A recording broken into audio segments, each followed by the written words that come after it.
तुलसी की पत्तियों को पानी में उबालकर छान कर पिए। तुलसी सर्दी खांसी में फायदेमंद होती है। नींबू और शहद। गर्म पानी में नींबू का रस और शहद मिलाकर पिए।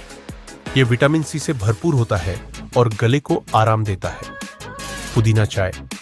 पुदीने की चाय में मेंथॉल होता है, जो एक प्राकृतिक डिकंजेस्टेंट के रूप में काम करता है और गले को आराम देता है।